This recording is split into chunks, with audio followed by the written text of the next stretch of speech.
Hello नमस्ते, मैं हूं Manisha. Welcome to R S only. और आज अपन इंग्लिश को पढ़ते कैसे हैं, ठीक है, इंग्लिश इम्प्रूव कैसे होगी, अपन वो स्टार्ट करेंगे।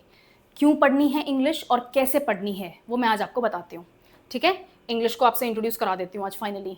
ठीक है, आप एक इंग्लिश की सेपरेट नोटबुक मैनेज करेंगे। मेरी माने तो आप 2 नोटबुक्स को बनाएं। फर्स्ट नोटबुक में क्या होगा और सेकंड नोटबुक में क्या होगा मैं बताती हूँ।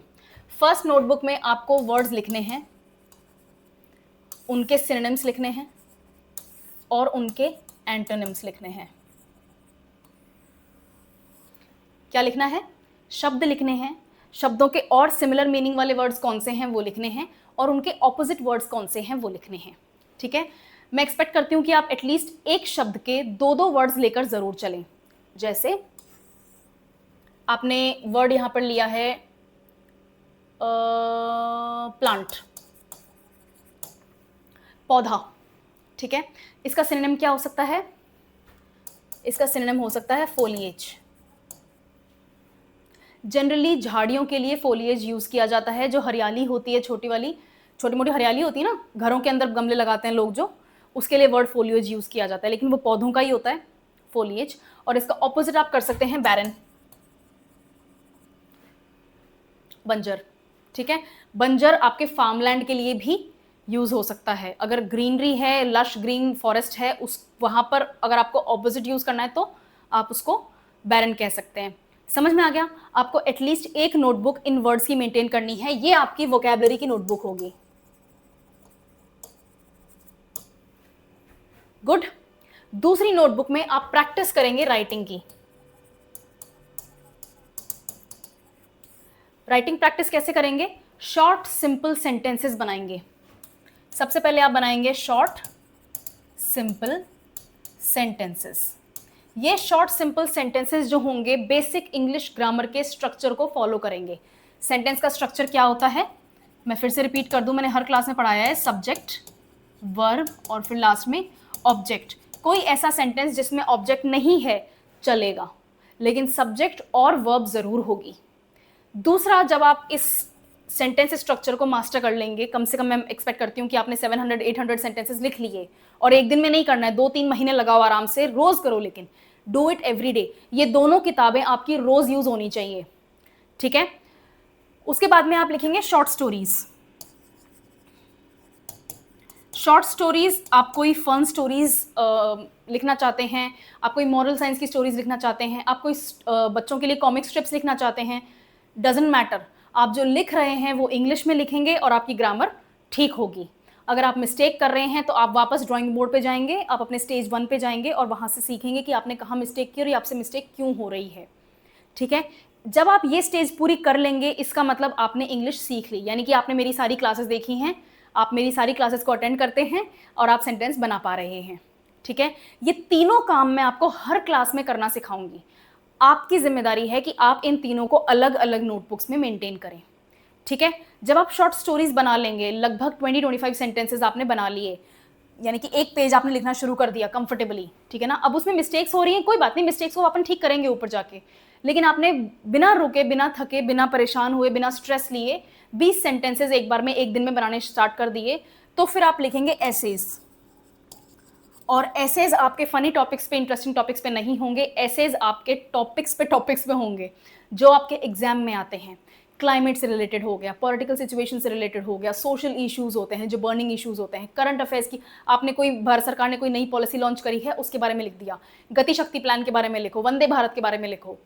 ठीक है, कोई आपने जो पॉलिटिकल सिचुएशन नई हो जाती है दुनिया में, उस आप यहाँ पर इस स्टेज पे हैं तो उसके बारे में लिखो।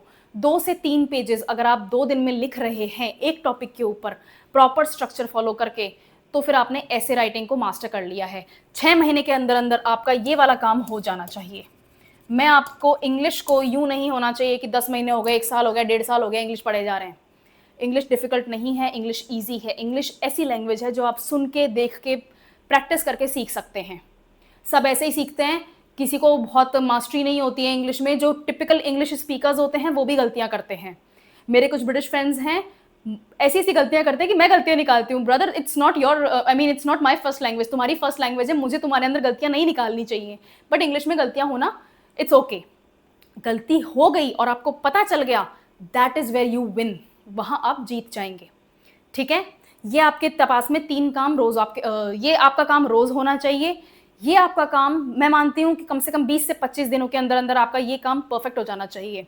सेंटेंस स्ट्रक्चर्स आपके परफेक्ट होने चाहिए, बहुत सिंपल, बहुत छोटे सेंटेंसेस स्टार्ट करने हैं, जैसे he is walking down the road, वह सड़क पर चल रहा है। ठीक है, सिंपल सेंटेंस, छोटा sentence. She rides, he rides, ये सब मत करना। ही स्विम्स या फिर ही लाफ्स, इस तरह के सेंटेंसेस नहीं, ये फर्स्ट सेकंड स्टैंडर्ड के सेंटेंसेस हैं, ये नहीं कर रहे अपन, थोड़ा तो ग्रो करेंगे ना, ये वाला। और 3 मंथ्स में आपको शॉर्ट स्टोरीज परफेक्ट होनी चाहिए, and with in 6 to 8 months आपके एसेज परफेक्ट हो जाने चाहिए। जब आप ये करेंगे ना, तो आपके जो बाकी कोर सब्जेक्ट्स के जो डिस्क्रिप्टिव क्वेश्चंस हैं, आप उनको भी हैंडल कर पाएंगे।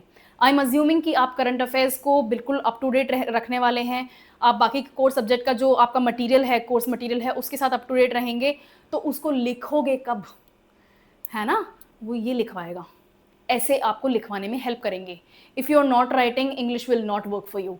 You have to write it, you have to listen to it, you have to speak it. अगर आपके आसपास कोई ऐसा नहीं है जो इंग्लिश में बात कर सकता हो, कोई बात नहीं, शीशे के सामने कुर्सी लगाओ, बैठो, अपने आप से बात करो, लेकिन इंग्लिश में बात करो। ठीक है, if you speak a few words every day in English, वो भी आपको काफ़ी मदद करेंगे। उन वर्ड्स का सिनोनिम और एंटोनिम करने का काम आपका। फ़ोन में नोट्स में मेंटेन करके रखो, चाहे से अगर आप ट्रैवल कर रहे हो और आप बुक नहीं मेंटेन कर सकते हो, कोई बात नहीं, वो 2 दिन जो आप ट्रैवल कर रहे हो ना, तो फ़ोन में लिखो, और फ़ोन में लिखने के बाद में जब आपके पास में वापस अपनी बुक के का एक्सेस होगा, तो बुक में खोल के उस फ़ोन में से अपना टेक्स्ट पूरा बुक में उतार लो, and then you practice it. लेकिन बुक होनी ज़रूरी है। इस वक्त मेरे पास जो मेरी वोकैबलरी की नोटबुक है, उसमें अराउंड 800-900 के आसपास वर्ड्स हैं, और वो एक बुक नहीं है, अब तो 2-3 बुक्स हो गई हैं। समझ में आ गया क्या करना है? आपको शब्द लिखने हैं रोज़ के, ईजी शब्द नहीं, जो मैंने लिखा है यहाँ पे वो मत लिख लेना, अच्छे वर्ड्स लिखने हैं, ये सबको पता है, कुछ अच्छे वर्ड्स लिखने हैं। जैसे आपका वर्ड हो गया इनिशिएटिव, इनिशिएटिव का आपका सिनोनिम हो जाएगा बिगिन, कुछ शुरू करना, या स्टार्ट, ये आपका सिनोनिम हो गए। और इनिशिएटिव का यहाँ पर एंटोनिम, बहुत ही इंटरेस्टिंग बात बताती हूँ, ये एंटोनिम हर जगह काम नहीं करेगा, लेकिन कुछ कुछ जगहों पे ये एंटोनिम भी आपका काम कर जाएगा। इस तरह से आपको एक्सेप्शनल एंटोनिम्स भी एटलीस्ट 1-2 ज़रूर लिखने हैं। ये आपको टेबल रोज करनी है, एवरी डे, हर रोज लिखना है, हर रोज लिखना है। ये सिर्फ इंग्लिश के साथ लागू नहीं होती, ये आपके बाकी सभी सब्जेक्ट्स के साथ लागू होती है। If you are not writing, you are not studying. अगर आप लिख नहीं रहे हैं तो आप पढ़ाई नहीं कर रहे हैं। ठीक है, ओके, आगे बढ़ें, चलो आगे बढ़ते हैं। अब देखते हैं कि इंग्लिश ज़रूरी क्यों है। ठीक है, आपने, आपके एग्जाम के लिए ज़रूरी है, आपने एजुकेशन कर ली इंग्लिश में, लेकिन अगर आपने एजुकेशन नहीं करी है इंग्लिश में, तो मैं ज़रूरी हूँ आपके लिए। ओके, इंग्लिश ज़रूरी क्यों है? क्योंकि इंग्लिश में सबसे ज़्यादा नॉलेज अवेलेबल है। ट्रांसलेटिव नॉलेज जो है वो सबसे ज़्यादा इंग्लिश में ही अवेलेबल है। आप कोई साइंस का पेपर पढ़ना चाहते हैं, कोई साइकोलॉजी में नई डिस्कवरी हुई है, आप उसका पेपर पढ़ना चाहते हैं, वो इंग्लिश में छप रहा है। प्रॉब्लम यही हो रही है ना? सब कुछ इंग्लिश में अवेलेबल है, तो अगर इंग्लिश नहीं आएगी तो आपको नॉलेज कहाँ से मिलेगी? ओके, उसके बाद में पूरी दुनिया इंग्लिश को as a medium of communication use करती है फॉर बिजनेस। आप कहीं काम कर रहे हैं, उनकी फर्स्ट लैंग्वेज इंग्लिश होती है, काम की फर्स्ट लैंग्वेज इंग्लिश होती है। वहाँ आपने दोस्त बना लिए, उनसे आप हिंदी में बात कर रहे हैं, दैट डजंट काउंट। आप काम जो कर रहे हैं वो अंग्रेजी में कर रहे हैं। दूसरा, अगर किसी ऐसे इंसान के साथ में आप बैठे हैं जिनकी वो लैंग्वेज नहीं है इंग्लिश, सॉरी, जिनकी आपकी जो वर्नाकुलर लैंग्वेज है वो नहीं है, आप हिंदी बोलते हैं, वो तेलुगु बोलते हैं, तो आप दोनों के लिए क्या हुआ? इंग्लिश वर्क प्लेस की कम्युनिकेशन भी हो गई, और उसको क्या कहते हैं? लिंगुआ फ्रैंका। लिंगुआ फ्रैंका, लिंगुआ फ्रैंका का क्या मतलब होता है? Common language between two people who do not have same first language। ये लिंगुआ फ्रैंका की डेफिनेशन होती है। उसका मतलब होता है दो लोगों के बीच में कॉन्वर्जेशन के लिए अंग्रेजी ही लिंगुआ फ्रैंका यानी कि कॉमन लैंग्वेज हो जाती है, अगर उनके बीच में उनकी खुद की मदर टंग कॉमन नहीं है तो। जैसे मैंने आपको हिंदी और तेलुगु को एग्जाम्पल दिया, ठीक है, कोई आसामी और उड़िया अगर बात करना चाहते हैं तो वो इंग्लिश में बात करेंगे, समझ में आ गया? गुड। गवर्नमेंट और जुडिशरी, हमारी सरकार और हमारा जो हमारी जो न्याय व्यवस्था है वो अंग्रेजी और हिंदी में काम करती है। अगर हिंदी आपको आती भी है तो उनका प्राइमरी वर्क इंग्लिश में होता है। इंडिया की 2 ऑफिशियल लैंग्वेजेस हैं, भारत की 2 ऑफिशियल लैंग्वेजेस हैं, हिंदी और इंग्लिश। नेशनल लैंग्वेज नहीं है, ऑफिशियल लैंग्वेजेस हैं। तो 50% तो आप यही मात खा जाएंगे अगर आपको इंग्लिश नहीं आएगी तो। समझ में आ गया? सुप्रीम कोर्ट सिर्फ इंग्लिश में काम करता है, सुप्रीम कोर्ट हिंदी में काम नहीं करता है ना? सुप्रीम कोर्ट सिर्फ इंग्लिश में काम करता है, वहां पर दलील भी इंग्लिश में ही दी जाती हैं, आर्गुमेंट जो होते हैं कोर्ट में वो सब इंग्लिश में ही होते हैं। कभी कभी देखिए वो क्लिप्स आती हैं फॉरवर्ड हुई हुई इंटरनेट पे, वकील बोल रहे हैं वो सब इंग्लिश में बोल रहे हैं। समझ में आ गया? गुड। आपकी मीडिया इंफॉर्मेशन यानी कि आपका जो नॉलेज का पोर्शन है वो सारा अंग्रेजी में ही है। आज तक एबीपी, एनडीटीवी ये सब न्यूज़ मीडियम्स नहीं हैं, ये एंटरटेनमेंट चैनल्स हैं, ठीक है? न्यूज़ है आपकी पीआईबी। आप एग्जाम की तैयारी कर रहे हैं, आप प्रोफेशनल काम करने जा रहे हैं, आपकी न्यूज़ होगी पीआईबी, ठीक है? या फिर लोकसभा और राज्यसभा टीवी, ये आपकी न्यूज़ होगी और ये अंग्रेजी में है। टीवी पे देख रहे हैं तो हिंदी भी अवेलेबल है, लेकिन अगर इनकी न्यूज़ पढ़ रहे हैं तो इंग्लिश में है, ठीक है? इंग्लिश आपके लिए इसलिए इंपॉर्टेंट हो जाती है। नेक्स्ट चीज देखते हैं, यहाँ आज मैं आपको बताती हूँ कि अपन इंग्लिश को प्रोग्रेस कैसे करेंगे। सबसे पहले हम सीखेंगे शब्द। मैंने आपको क्या बताया था, आपकी नोटबुक फर्स्ट क्या होनी चाहिए, वर्ड्स की होनी चाहिए। सबसे पहले अपन सीखेंगे वर्ड्स। कुछ ऐसे वर्ड्स हैं जो अपन को ऑलरेडी पता है, जैसे वो काऊ है। काऊ क्या है इनके लिए? पेट है। This is a typical village scene of Rajasthan या कोई भी जगह का, it's a typical village scene, ठीक है ना? There is a well, there is a man जिन्होंने अपनी ट्रेडिशनल क्लोथ्स पहने हुए हैं, देयर इज अ वुमन, वो ऊपर मटका लिए खड़ी हैं। ये तो राजस्थान का ही मामला लग रहा है मुझे। आपका पेट एनिमल है, बच्चे हैं, और आपके पास में फार्मलैंड है, ग्रीन्स हैं और एक व्हीकल है। ये आपके पास में टिपिकल विलेज सीन है। इसमें आपने इस चीज को आइडेंटिफाई कर लिया। किसको आइडेंटिफाई कर लिया? इसको। आपने इस चीज को आइडेंटिफाई कर लिया। इसको क्या कहते हैं? काऊ। और ये काऊ क्या है? ये काऊ एक पालतू एनिमल है, इट्स अ पेट एनिमल, है ना? तो अब काऊ के लिए सिनोनिम्स लिखना शुरू करेंगे। सबसे पहले तो पेट हो गया, दूसरा होता है बोवाइन। बोवाइन वर्ड के अंदर आपकी भैंस भी आएंगी, बैल भी आएंगे, सांड भी आएंगे, बछड़े हैं वो भी आएंगे। समझ में आ गया? बोवाइन इस पूरे के पूरे ब्रैकेट को इंक्लूड कर देता है, सिर्फ गाय नहीं। उसके बाद में आएगा कैटल, CATTLE, कैटल। कैटल पालतू गाय को या पालतू भैंस को इनको बोला जाता है। कैटल यूज होता है जब आप उनके प्राइमरी प्रोडक्ट को यूज करने के लिए उनको पाल रहे हैं। गाय क्यों पालते हैं? दूध देती है। गाय दूध देती है। गुड, है ना?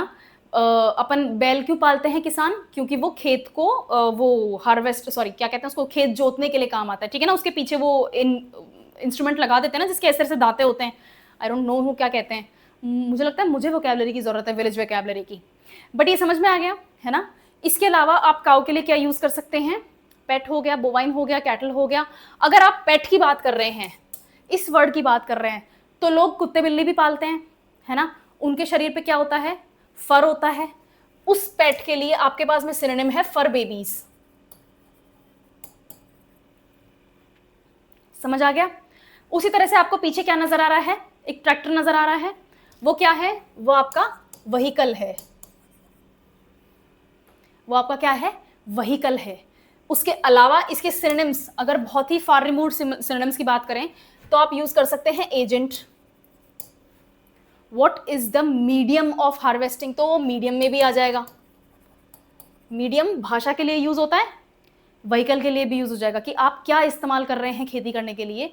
What is the medium of your, तो वहां पर ये मीडियम यूज हो सकता है, एजेंट भी वही यूज हो सकता है। व्हीकल का नाम क्या है? ट्रैक्टर है, ठीक है? समझ में आ गया? और क्या नजर आ रहा है इसमें? हाँ ठीक है, इसमें आपको प्लांट्स नजर आ रहे हैं। प्लांट का मैंने आपको बता दिया, फोलिएज बोल सकते हैं, है ना? छोटे पौधों को, छोटे झाड़ियों को क्या बोलते हैं? फोलिएज बोलते हैं। उसके अलावा इस फोटो में क्या था? चिल्ड्रन थे। चिल्ड्रन को क्या बोलते हैं? किड्स। एक्सक्यूज मी, क्यों फोन आ रहा है?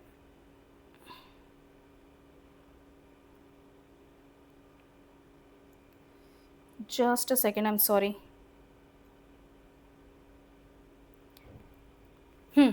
सॉरी।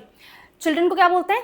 किड्स बोलते हैं, बच्चे भी किड्स ही होते हैं। फिर अपन बोल सकते हैं चिल्ड्रन को, सॉरी, यंगस्टर्स। अब यंगस्टर्स जो है ना, वो हर जगह बच्चों के लिए काम में नहीं आएगा। जो आपके समाज का यूथ है, 12-14 साल से शुरू होकर जो 35-40 तक के होते हैं ना उम्र के, वो आपके यंगस्टर्स में ही आते हैं। समझ में आ गया? तो चिल्ड्रन का कुछ कुछ जगहों पे आप यूज कर सकते हैं यंगस्टर। उसके अलावा चिल्ड्रन में आप यूज कर सकते हैं जैसे बॉय और गर्ल हो गया, बेबी हो गया, न्यूबॉर्न हो गया, इन्फेंट हो गया। ये सब जो होता है वो चिल्ड्रन में ही यूज होंगे। जैसे इन्फेंट हो गया, टॉडलर हो गया, है ना। बॉय और गर्ल तो आप अगर जेंडर स्पेसिफिक बात कर रहे हैं तो यूज कर सकते हैं। अलावा उसके आप क्या यूज कर सकते हैं? न्यूबॉर्न यूज कर सकते हैं। बहुत छोटा बच्चा है तो अपन उसको न्यूबॉर्न बुला सकते हैं। ये मैंने आपको सिनोनिम्स दिए हैं, ठीक है। तो छोटे का सिनोनिम क्या होता है? बड़ा, है ना। तो यंगस्टर का सिनोनिम क्या हो जाएगा? सॉरी, एंटोनिम क्या हो जाएगा? अडल्ट हो जाएगा, या फिर ओल्ड एज पीपल, जो बूढ़े लोग हैं, जो बुजुर्ग हैं समाज में, वो अपन इनको एंटोनिम बना सकते हैं, ठीक है। गुड, समझ में आ गया। हमने ये फोटो, अब ये इसमें क्या है? इसमें बहुत कुछ है। आपके पास में वेल है, आपके पास में क्लोथ्स हैं, ठीक है ना। क्लोथ्स का एक बहुत ही बढ़िया सा सिनोनिम बताती हूं मैं आपको, अटायर। अटायर के अलावा क्लोथ्स का एक सिनोनिम होता है गार्ब, जो आपने ओढ़ा हुआ है, जो आपने वेश लिया हुआ है, जो आपकी वेशभूषा है, वो आपका गार्ब होता है। उसके अलावा अपन को यहाँ पर ये क्या नजर आ रहा है? खाट है ना। इट्स अ सिटिंग प्लेस, तो उसके लिए अपन इसको बेडिंग भी बोल सकते हैं। अगर बैठने की जगह है, सिटिंग एरिया में डाला हुआ है अगर कुछ आपका फर्नीचर, तो इसको टेक्निकली फर्नीचर भी बोला जा सकता है ना। फर्नीचर हो गया, आपका सोफा हो गया, आपका काउच हो गया, COUCH, काउच, ठीक है। ऊपर नजर नहीं आ रहा, व्हाइट से लिखूं, CO, हाँ, ये लो, सोफा हो गया, आपका काउच हो गया, COUCH, ये आपके सिटिंग के लिए फर्नीचर हो गए। उसके बाद में चिल्ड्रन का अपन बात कर चुके हैं, है ना। और अपन केटल की बात कर चुके हैं। मैंने आपको झाड़ियों के लिए, प्लांट्स के लिए फोलिएज वगैरह आपको बता दिया है ना। ग्रीन्स बता दिए। इनका ऑपोजिट क्या हो जाएगा? बैरन हो जाएगा। पीछे फार्मलैंड है, फार्मलैंड का खुद लिखो, है ना। ट्रीज का क्या होगा? खुद लिखो। ट्रीज के ज्यादा नहीं होंगे, ट्रीज के जैसे एवरग्रीन हो गया, सैपलिंग हो गया, है ना। और ट्रीज के क्या हो सकते हैं? ग्रीन्स हो गए, ठीक है। ये हट है आपकी, तो हट के लिए क्या हो जाएगा? एक तो हाउस हो जाएगा, है ना। एक आपका HAVEN, घर, हेवन, इसको क्या बोलते हैं? हेवन। और दूसरा क्या होता है? हेवन। हेवन स्वर्ग को बोलते हैं। ये क्या है? हेवन। हेवन किसको बोलते हैं? घर को बोलते हैं। हट हो गया, हाउस हो गया, आपका हेवन हो गया, ठीक है। समझ में आ गया ये। और स्ट्रक्चर हो गया, बिल्डिंग स्ट्रक्चर हो गया। जैसे अब ब्लैक कर सकते हैं अपन, क्योंकि अपन ऊपर लिखेंगे। अब क्या कर सकते हैं? इसको बिल्डिंग स्ट्रक्चर कह सकते हैं। गुड, समझ में आ गया। इस तरह से आपको सिनोनिम्स बनाने हैं। फोटो लगा के नहीं बनाने हैं, मैं आपको बस यहाँ पर एज ए रेफरेंस बता रही हूँ कि कैसे कैसे आप सिनोनिम्स बना सकते हैं। आपकी कॉपी आज से शुरू हो गई है, ठीक है। वोकैबुलरी की नोटबुक आपको शुरू कर देनी है। कल से मैं आपके लिए एक सीरीज लेकर आऊंगी, वर्ड ऑफ द डे की सीरीज, ठीक है। वर्ड ऑफ द डे में मैं रोज का आपको एक वर्ड दूंगी।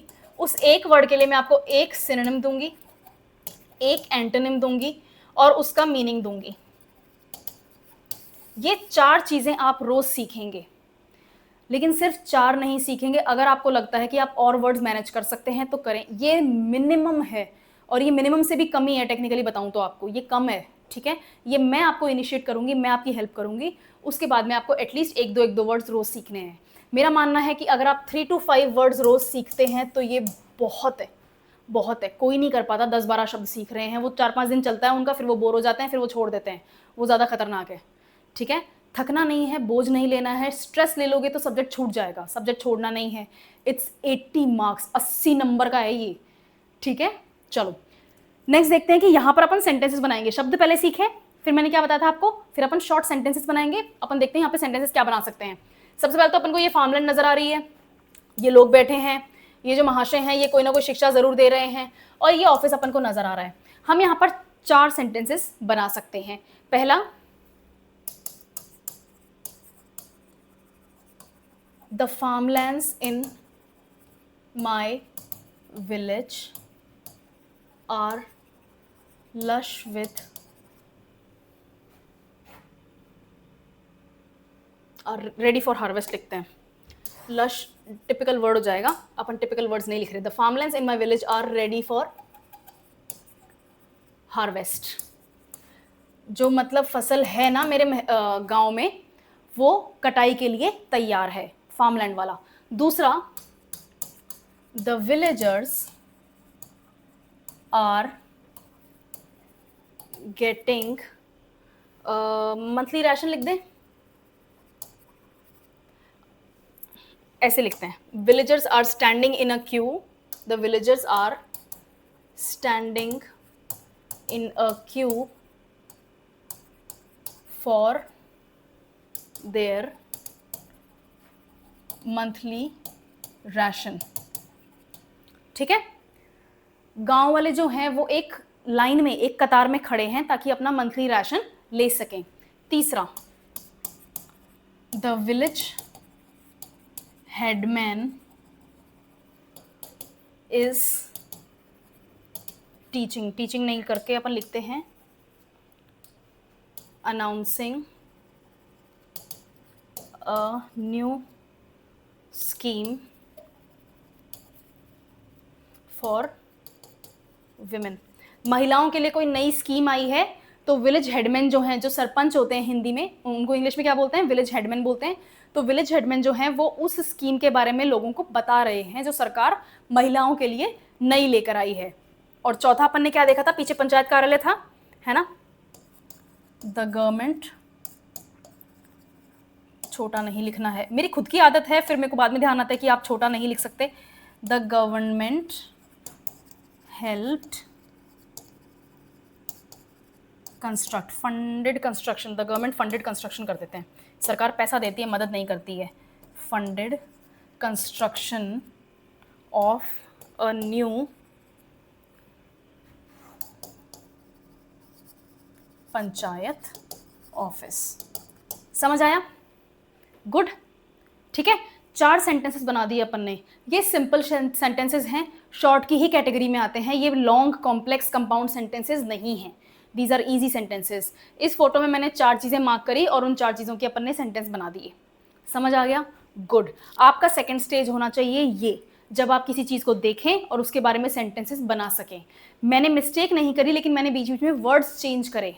क्यों करे? मैंने उनको ईजी कर दिया। इसमें वहाँ पर लश, फॉरेस्ट्री, ये सब लिखने वाली थी, तो कोई सेंस नहीं बनता।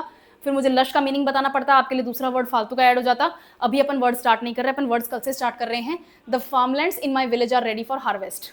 ठीक है ना? गुड।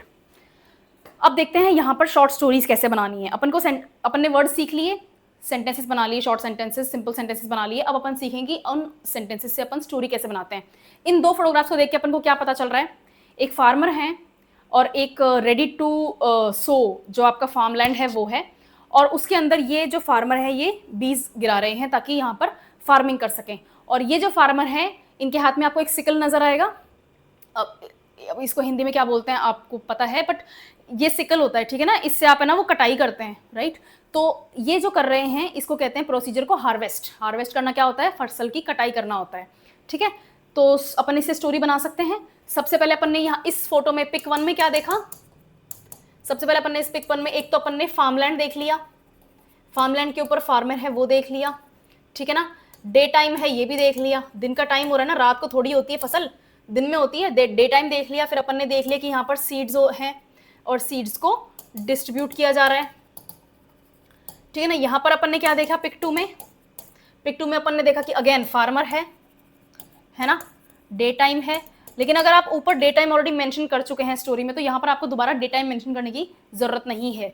उसके बाद में अपन ये जानते हैं कि कुछ ना कुछ तो महीने बीत गए होंगे। ऐसा तो है नहीं कि आज बीज डाले और कल फसल तैयार हो गई, ऐसा नहीं होता ना। तो कुछ टाइम निकला होगा, तो अपन टाइम लैप्स की बात भी यहाँ पर स्टोरी में कर सकते हैं। फिर अपन बताएंगे कि फार्मर के हाथ में सिकल है और सिकल से वो क्या कर रहे हैं? हार्वेस्टिंग कर रहे हैं, है ना। हार्वेस्ट करने के बाद में क्या होता है? रेडी टू सेल या रेडी टू कंज्यूम। ये आपकी स्टोरी का मैंने आपको फाउंडेशन तैयार करके दे दिया। मैं यहाँ पर आपको स्टोरी लिख के देती, लेकिन मैंने आपको स्टोरी का प्रोसीजर ऑलरेडी बता दिया, तो आप लिखना ज़रूर। कुछ नहीं करना, आपको सिर्फ और सिर्फ 6 to 7 सेंटेंसेस यहाँ लिखने हैं और 6 to 7 सेंटेंसेस ही आपको यहाँ लिखने हैं, तो आपके 12 से 15 सेंटेंसेस में, है ना, आपकी एक स्टोरी कंप्लीट हो जानी चाहिए। मैं एक स्टैंडर्ड स्टोरी 15 सेंटेंसेस को मानती हूँ। 15 सेंटेंसेस ज़्यादा फिर वो ऐसे का फॉर्म लेने लग जाता है, पैराग्राफ राइटिंग होने लग जाती है, पेज राइटिंग होने लग जाती है। वो सब अपन को नहीं करना है। अपन को इजी इजी चीज़ से सीखना शुरू करना है ताकि इंटरेस्ट बना रहे। फिर आप बोर हो जाओगे, फिर आप छोड़ दोगे, फिर 80 मार्क्स जो हैं वो रिस्क में चले जाएंगे। रिस्क में नहीं डालने। 80 मार्क्स होते हैं, 80 मार्क्स बहुत ज़्यादा होते हैं। आपको भी लग ही रहा है कि मैनेज हो जाएगा, मैनेज नहीं होता है फिर वो। ठीक है, समझ में आ गया क्या करना है आपको? Very good. कमेंट्स में लिखो, चाहे अपनी नोटबुक में लिखो, और फिर मुझे बताओ कि कैसा रहा, है ना। कोई मिस्टेक होती है, कॉन्फिडेंट नहीं फील हो रहा है, तो मुझे बताना कि क्यों मिस्टेक हो रही है, कौन सी मिस्टेक हो रही है, अपन उसको अलग से एड्रेस कर लेंगे। गुड। मिशन इम्पॉसिबल सुनिए ना मूवी, अभी उसका फाइनल रेंडिशन आया था, उसके बाद में मिशन इम्पॉसिबल नहीं आएगी अब, है ना। I am actually sad about it. खैर, अब अपन को क्या करना है, मिशन इंग्लिश करना है ना। पम पम पम पम परम पम पम। तो वर्ड आपको मैं सिखा दूंगी रोज, एक वर्ड मैं सिखाऊंगी, एक वर्ड एटलीस्ट आप सीखेंगे। ठीक है, तो आपके रोज के 2 वर्ड्स तो आपको बेसिक वर्ड्स होंगे, उनके अलावा उनके 2 सिनोनिम्स होंगे, 2 एंटोनिम्स होंगे और 2 मीनिंग्स होंगे। आपकी वोकैबुलरी मैं 6 महीने में तैयार कर दूंगी। 6 महीने से ज़्यादा वोकैबुलरी नहीं होती, और उससे ज़्यादा अगर आप वोकैबुलरी कंटिन्यू कर रहे हैं तो आप पुराना भूलते जा रहे हैं, ये भी मैं बता दूं। ठीक है, भूलना नहीं है। समझ में आ गया? ठीक है, गुड। सेंटेंस क्रिएशन मैं आपको ऑलरेडी बता चुकी हूँ, सेंटेंस कैसे बनाना है, फिर अपन स्टोरी बनाएंगे और लास्ट में अपन ऐसे बनाएंगे। मैं आपको ये ऑलरेडी प्रोसीजर बता चुकी हूँ। ये आप करेंगे, आपका मिशन इंग्लिश सक्सेसफुल हो जाएगा। ठीक है ना। फिर अपन है ना जब पेपर 4 लिख के फिनिश करेंगे तो ये होंगे मिशन इंग्लिश। ठीक है, चलो नेक्स्ट क्लास में मिलते हैं। मैं आपको स्टार्ट करूंगी नेक्स्ट क्लास से वर्ड ऑफ द डे, और कुछ इंग्लिश के बेसिक रूल्स देखेंगे, है ना। इंग्लिश के कुछ बेसिक रूल्स देखेंगे। हम फोनेटिक्स को टच नहीं करेंगे। फोनेटिक्स मैं आपको क्लास में बोलते बोलते सिखाऊंगी। फोनेटिक्स को क्या क्या मतलब होता है फोनेटिक्स का? फोनेटिक्स का मतलब होता है प्रोनाउंसिएशन। फोनेटिक्स, PHONETICS, फोनेटिक्स, इसको बोलते हैं फोनेटिक्स। इसका प्रोनाउंसिएशन PH जो है वो F का साउंड लेता है, इसको लिखते भी ऐसे ही हैं, फोनेटिक्स। फोनेटिक्स क्या होते हैं? प्रोनाउंसिएशन। किसी शब्द को बोलना कैसे है मैं आपको क्लास में ही सिखाऊंगी, इसकी मैं अलग से क्लास नहीं लूंगी। फोनेटिक्स का स्ट्रक्चर होता है, फोनेटिक्स की मैं अलग से स्ट्रक्चर की क्लास भी नहीं लूंगी, आपके सिलेबस का पार्ट नहीं है। It's going to be a waste of your time and mind. तो अपन टाइम वेस्ट नहीं करेंगे ना, अपन फालतू का इधर उधर का परेशानी क्रिएट करेंगे एक दूसरे के लिए। अपन सिंपल इंग्लिश सीखेंगे। कल से अपन स्टार्ट करेंगे बेसिक इंग्लिश रूल्स, और मैं आपको एक शब्द वर्ड ऑफ द डे में दूंगी। ठीक है, चलो नेक्स्ट क्लास में मिलते हैं।